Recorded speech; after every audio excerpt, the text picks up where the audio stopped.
What's up, YouTube? This is Too Raw for Sports. Now, I've heard Kendrick Perkins say some stupid things in my lifetime because he's a horrible analyst. I've heard him say some stupid things. But he said something recently that I think was one of the stupidest things I've ever heard any analyst say ever. Ever. This is what he had to say.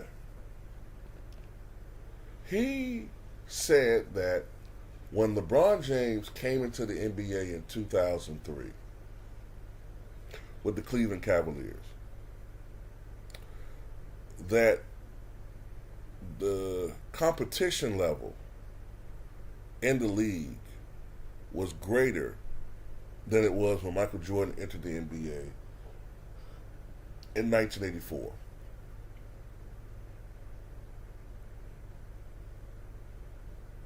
Okay, let's just first look at the Eastern Conference. Let's just go back to 2003. Let's just go back to the Eastern Conference in 2003. What team was going to the finals at that time? I believe it was the New Jersey Nets when it was still in New Jersey, right? Okay, let's just go to the 2003 Nets. Let's look at their roster, ladies and gentlemen. Let's just look at their roster.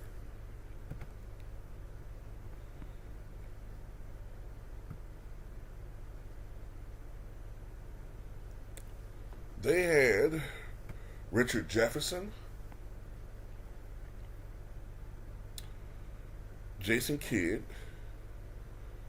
Kerry Kittles, Kenyon Martin, Jason Collins, Lucius Harris, Rodney Rogers, Aaron Williams, an old Alonzo Mourning, and Brian Scalabrine,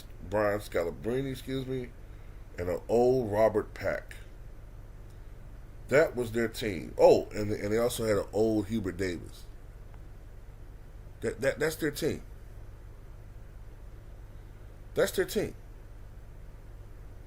Hell, I wouldn't be surprised if I go to the 84-85 Nets and they were more talented than that. And that wasn't a team that went to the finals. Let me go to the 84-85 Nets and see what's on that team.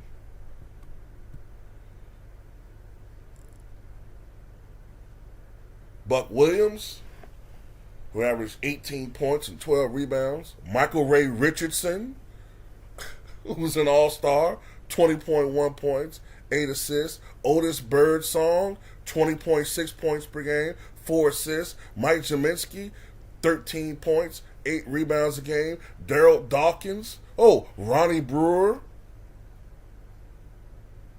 George Johnson was old by the end, so I'm not going to really talk about him.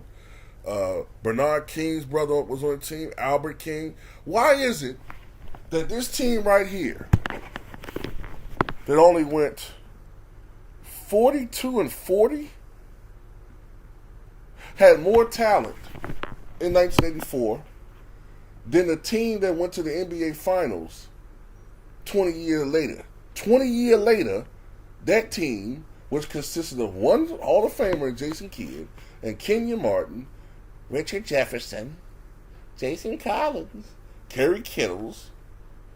They didn't even have Keith Van Horn anymore. That team, come on, man. Who else was in the Eastern Conference at this time? Who were the powers? I believe Boston may have still had the services of Paul Pierce and Antoine Walker, because we know that team instilled fear throughout the heart of the NBA. Whereas in 1984, let's look at Boston then. Let's look at the Boston Celtics. That team went 63-19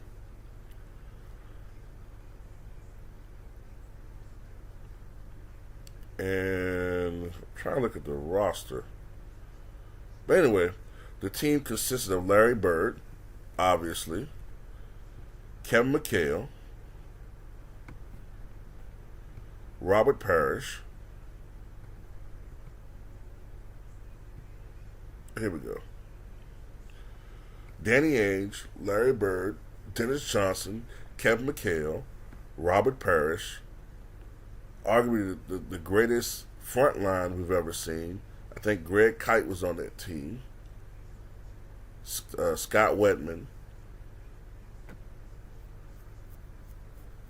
Quinn Buckner. But the 2000s was more impressive, according to Kendrick Perkins. Let's look at Philadelphia. Let's look at the Philadelphia 76ers in 2003-2004. Let's just check this team out, ladies and gentlemen. They went 33-49 that year. AI did his thing, 26 points a game, 26.4 points per game, 6.8 assists, 2.4 steals. But this team had Kenny Thomas, Eric Snow, Glenn Robertson, Aaron McKee, Samuel Dallenberg, a fat old Derek Coleman, John Salmons, Greg Buckner, Kyle Korver. Let's go to the 84-85 Philadelphia 76ers. And let's see who was on this team. This team had the likes of Moses Malone, 24 points, 13 rebounds, Maurice Cheeks, Hall of Famer, Moses Malone, Hall of Famer too, Julius Erving, 20 points, 5 rebounds, 3 assists, Hall of Famer, Andrew Toney, should have been a Hall of Famer, it wasn't for the foot injury, 18 points, Charles Barkley, the rookie, Bobby Jones, Sedale 3, Mark Alvarone. You tell me which team was more talented. But yet Michael Jordan, his first year there, was able to lead the Bulls to an 11-game improvement and make it to the playoffs, while LeBron James did lead them from 17 to 35 wins, if I'm not mistaken, but they still failed to make the playoffs. As a matter of fact, the first 2 years he played, they failed to make the playoffs.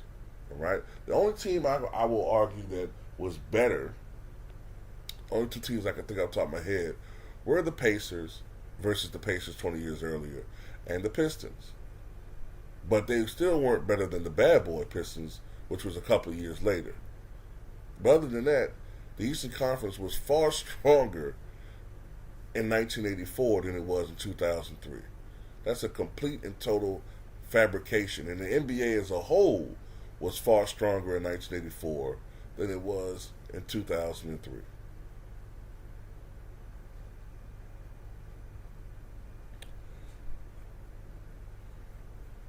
This is why Kendrick Perkins is arguably the worst analyst in television history.